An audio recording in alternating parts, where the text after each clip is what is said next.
Okay, so it's filming now. All right, so this is over Raymond Carver's Cathedral, Okay. and this is for the week after fall break. So my standards, I have analyzed how complex characters develop over the course of a text, cite strong and thorough textual evidence to support analysis of what the text says explicitly, as well as inferences, and then write narratives to develop real or imagined experiences or events using effective technique while choosing details. Blah, blah, blah.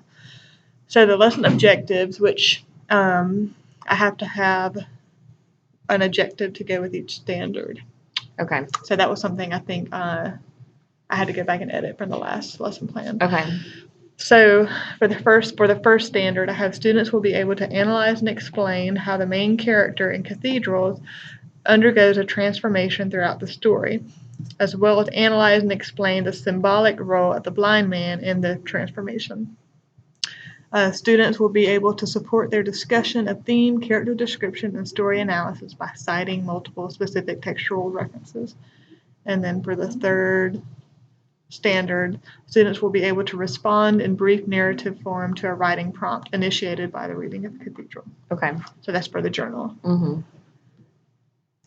Overarching questions. I actually had a trouble kind of coming up with broad questions when we're talking about like a really specific short story. Mm-hmm. But I just put, how is Cathedral a story about connectedness? How does the reader experience the transformation with the narrator?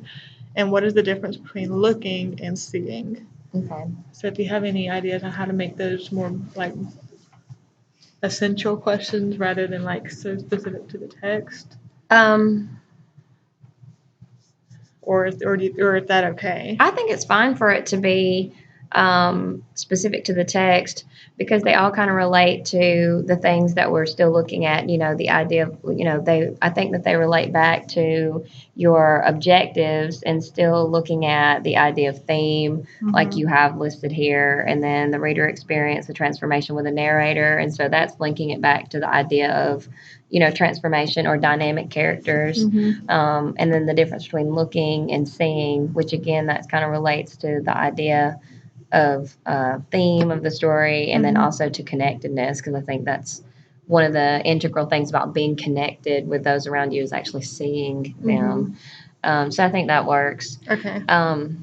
The only other thing, well, I don't know. Well, let's see where you go from here, and I'll see if my question gets answered. Okay.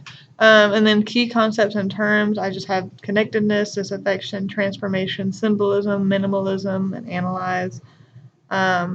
And then same materials, iTunes U, Shovey, Smartboard, YouTube, iPad, which we won't really use YouTube, but I think I'm just going to keep those in every lesson plan. Yeah. We have those available. They're always possibility. Yeah.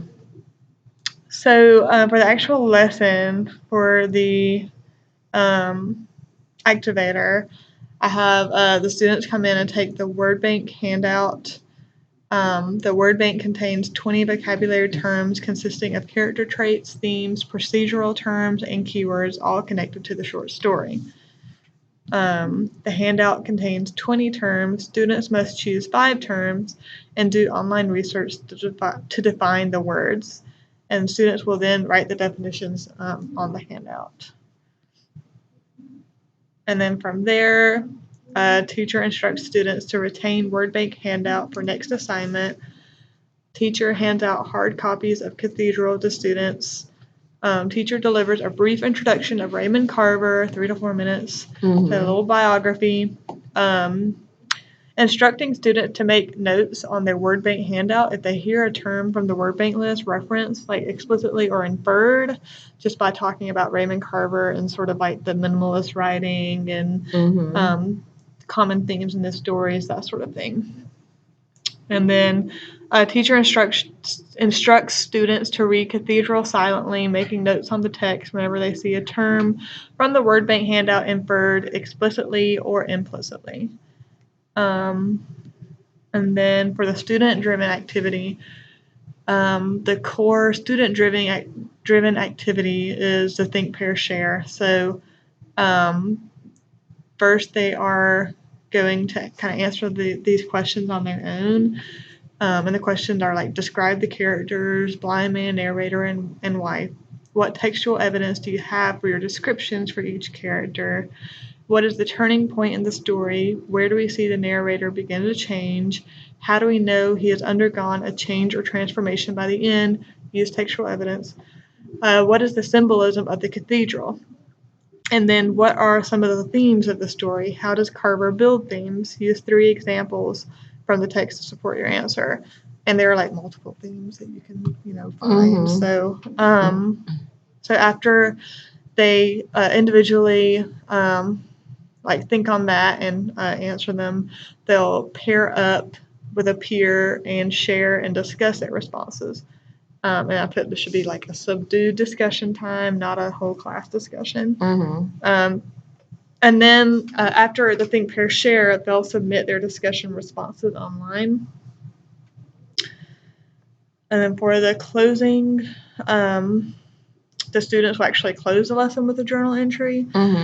And it's just describe someone you know who has become disaffected over time. What are possible reasons they become dead or apathetic to the world? And that's the closing activity that they will do, like on Shobi or wherever the journal is going to be. So then the assessments, they'll answer discussion questions and complete the journal entry for a daily grade. The discussion questions provide opportunity for the students to engage in the analysis of the text. They will also have to provide textual citation for their analysis and description. The journal entry provides a writing exercise that builds on their analysis of Cathedral and also provides preparation for their future summative assessment of writing a narrative. So that's like connecting all the assessments to the objectives and to any future assessments. Right. The idea here that we're moving from analyzing a narrative to actually writing a traditional narrative. So all of the journal entries are going to kind of serve as that bridge.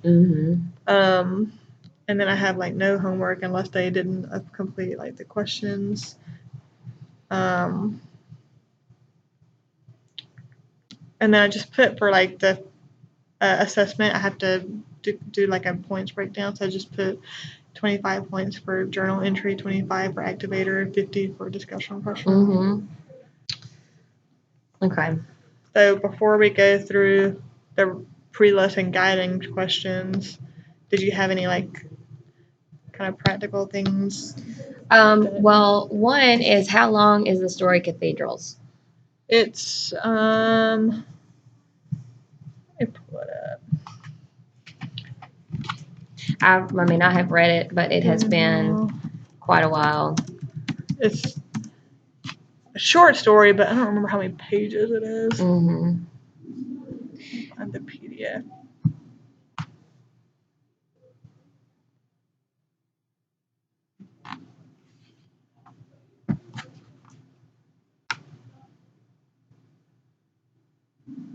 So it's kind of long.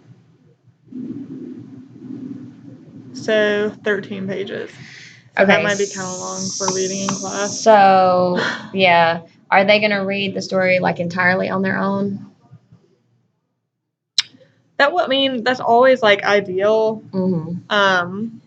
But we could do you could do like a jigsaw reading of it. Or even with pairs, assign half to one person, half to the other, or assign it the day before and have them read it. What do you think? What do you think would be better for this class? The one for tomorrow, I have the Gabriel Garcia Marquez is like 3 pages. Yeah, so it's a lot shorter. But this one.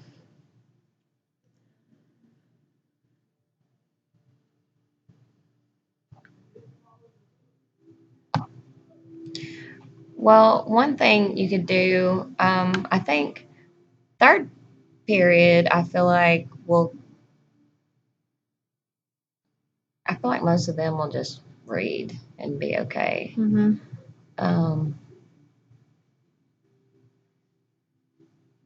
Let's look back over here in the lesson plan real quick.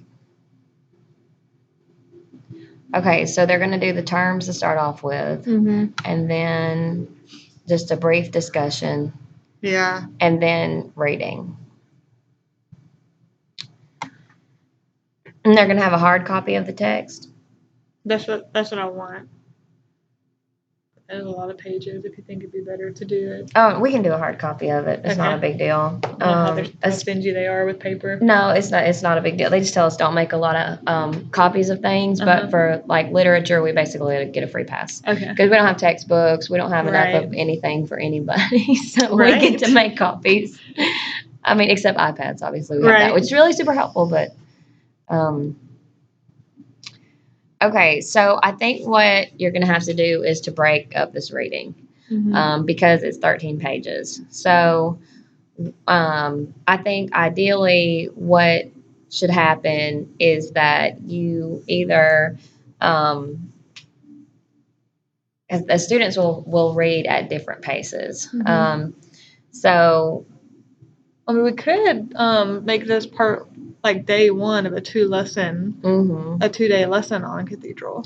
I feel like it's going to need to be a 2-day lesson where you start off with the words and then do the discussion and then like do some of the reading and say have them read up to a particular point, like a transition point in the narrative, and have like a discussion question for the story up to that point, and have it posted on Shobi or something like that, and have them go in once they read up to that point, then they go ahead and jump on Shobi and they start, developing their response to it, or have them go back and annotate for something or whatever.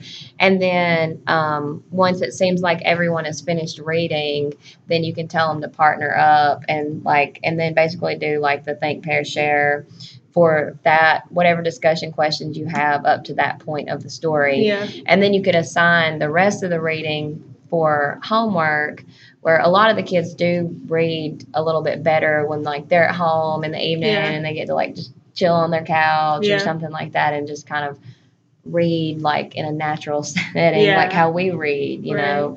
And they could still have some discussion questions, but we could go ahead and post those discussion questions on Shobi, so that way they'd kind of know what they were, and then read with those questions in mind. And then the second day they could start out with like continuation. Yeah, those discussion questions and just kind of moving forward, and then writing, and then you could do a whole group share of the discussion questions, and then moving into them like writing the narrative. Okay. So I think I would split that up into 2 days. Okay. That'll work. I don't think that they will not be able to get through all of that in one day. Yeah. And then you'll end up basically getting through like the first 2 steps of the lesson, and then they'll read, and then you're going to end up having to carry all that over, either assign all of that for homework or carry it all over to the next day anyway. Yeah. So I would go ahead and prepare for that. I can do that because I was going to have like the next day be another story by Carver, so I can just make 2 days on Carver with one story rather than 2 stories. Well, and Cathedral is such a good story where you can definitely just keep digging with that. Yeah. One of the other things that I thought about is that we talked about like with each story kind of identifying like a literary technique or a particular strategy that author uses within that narrative that the students could incorporate into their own narrative. Because we talked about like that book that we looked at where it talked about like the pacing, like how and then like the use of humor or whatever like narrative technique it is, which I think it's listed in one of the standards. So for day 2, one of the other things that you could do is that not just looking at like the kind of the story content, but then also analyzing like the actual narrative structure and techniques that he utilizes in the story. And for the other, because I pretty much like I had this and the next day pretty much like kind of skeleton plan, and for the next one, it was more or less on his like kind of reputation as like a minimalist writer, and there was a really cool exercise that I found that is a minimalist writing prompt, and it's like describe like an event in like 5 sentences using like 20 or so words per sentence, and then then rewrite it into 5 sentences with 10 words per sentence, and then rewrite that into 4 sentences with 12 words per sentence. You should make that your activator, Yeah. like for this whole deal, Okay. because the kids would think that was cool. I thought it was a really cool Mm-hmm. and enjoyable, strategy specific Mm-hmm. activity. I was going to have them do it like sort of at the end of the things. But I think it'd be good for activator. Or they could do like a a minimalist version of the minimalist activity. I mean that not I mean I guess as a summarizer though it would be good.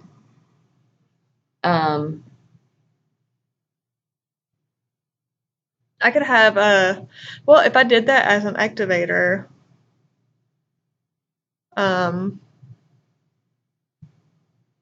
then I could do that as an activator and then pass out like, instead of using the word bank as an activator, have that as like a supplementary handout while I do like the short biography of Raymond Carver and like a short like kind of history of minimalism. Well, kind of thinking about it, I think that though your first day here, you're really more focusing on like the thematic elements of the story, right? Like the disaffected nature of the narrator and the transformation, and what does the blind man symbolize, and the cathedral and that type of thing. So I think that maybe saving that for like the second day or the end when you actually are really focusing more on that idea of like because they're not really going to see the minimalist structure. And well, that could be your activator for the second day. Yeah. Could be to do that now that they've seen they should have read the whole story and seen like the whole as a whole, how that is functioning within the story to be able to do that themselves. So you might could use that. I mean, you definitely include that. The kids will think that's fun, and that is a good practical way to make them actually understand, minimalism. Because that definitely that performance task is important for them. So keep the word bank activity as activator? You can keep that. One of the things I was going to say about the word bank thing is that do you I think that the students have this on their iPad. I'm just going to show it to you. They have iBrainstorm.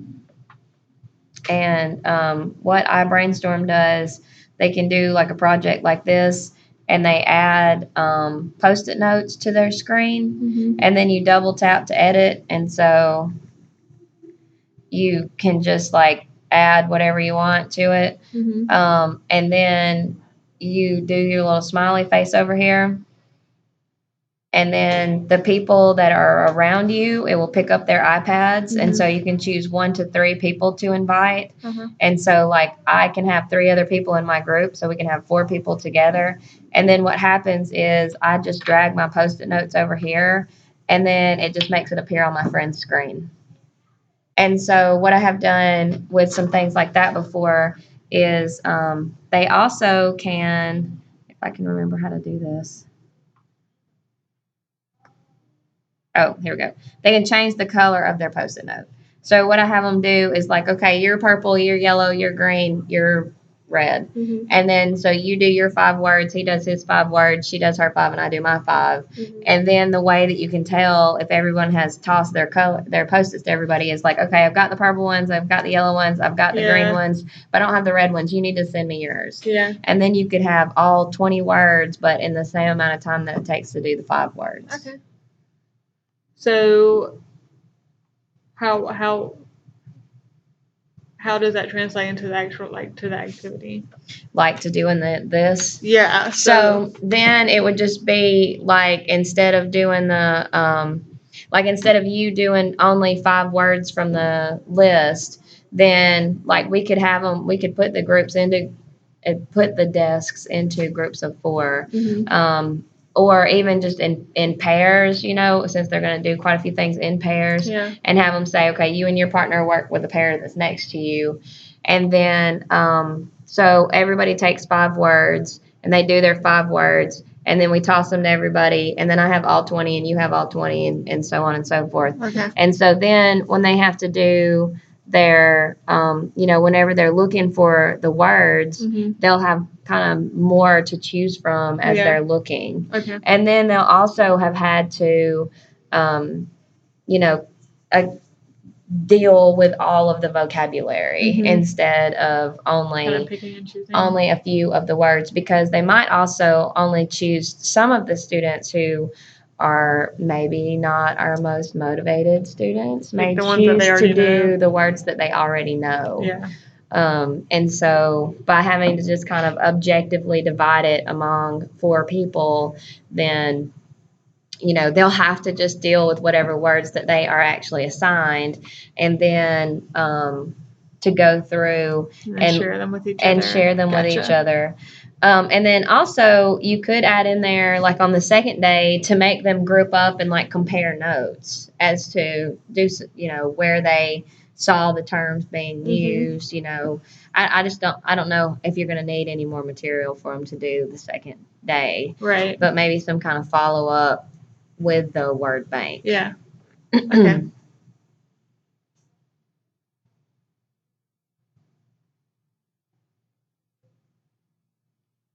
So we can cut the reading in half and have them like read the first 6 pages of the story, or 7 pages, whatever. And then I'll just going from that, I'll see where this page. Let's see where page 6 is in terms of the story.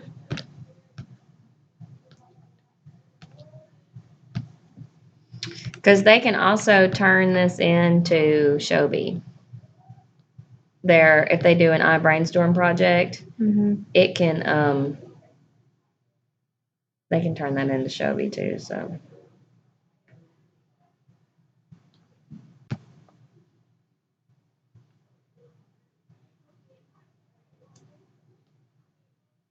So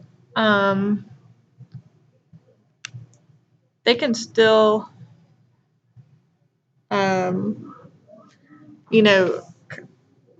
start talking about like some themes they see in the story already, and then definitely do the descriptions of the 3 main characters still.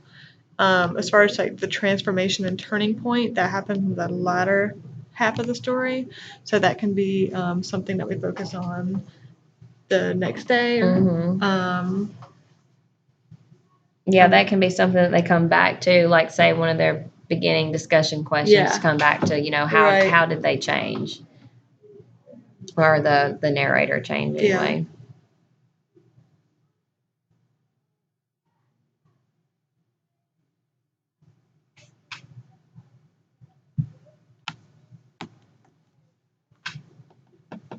And then obviously the symbolism, they'll have to do that at the end.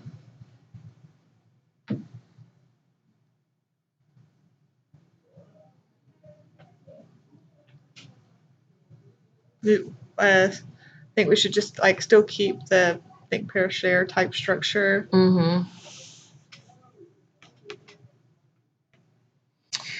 I think so. I think what you could have them do is like respond to the questions, individually, and then and have them do it on Shobi or write it down by hand. Yeah. And then have them get together and kind of compare. And especially if they do it on Shobi, and say they have to go back and make 1 or 2 additions or something like that to their original responses based on what they have gained from their discussion with their partner. And then we can do a whole group share and say, what's something good that you came up with, or what did you think that was significant that you noticed, or brag on your partner, what's something that your partner said that was really good, or whatever. But you can, they'll definitely they should have a lot to talk about from doing the individual responses and the partner responses and everything, and then being able to discuss it. And then that gives you a good opportunity to kind of go in and explain like actually looking at the minimalist structure of the text, and you to be able to kind of touch on some of the significant elements there that you want to make Mhm. sure that they're picking up on. So, Yeah.